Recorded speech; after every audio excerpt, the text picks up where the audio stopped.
Hi friends, Navaratri wishes to all. Today we are going to make payasam. It is with wheat payasam or ghee in Hindi we are telling us ghee. First fry the wheat. I am using whole wheat here, crushed also can be used. So anyway we have to fry it first as shown in the video, then crush it into smaller grains. Don't put all the wheat together, it may damage the mix. So little by little we have to crush it out. Then we have to cook the crushed wheat. For that I am heating a pressure cooker, putting the ghee as shown in the video. Then adding the crushed wheat inside the cooker, mix it with the ghee for 1 or 2 minutes. Then the flame should be reduced to medium to low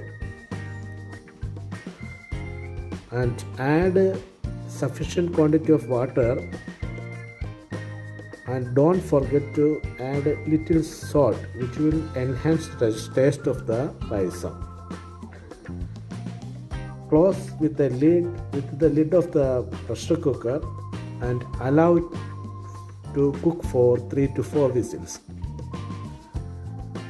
Meantime we have to make Jaggery solution. Put Jaggery in a hot saucepan and add some water as shown in the video. Mix it occasionally and make the solution.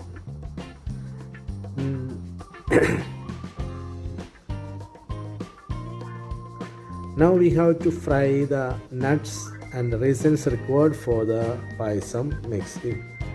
For that, take a pan and heat it, put the ghee and fry it one by one.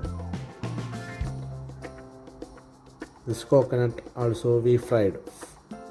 Now it is time to add the cooked wheat from the pressure cooker and add the melted jaggery inside the mix. Mix it well. Close with the lid and allow to cook for 10 to 15 minutes. Now I am adding 1 ethica or plantains or banana. Cut it into a small piece and add it. Then add crushed cardamom and cumin seed as shown. Mix it well and add the fried nuts which we previously made. Mix it well and switch off the flame and allow it to cool for some time. Then our payasam is ready for serve. It's a very tasty one. Try it. And once again, happy Navaratri to all my friends. Thank you for watching the video.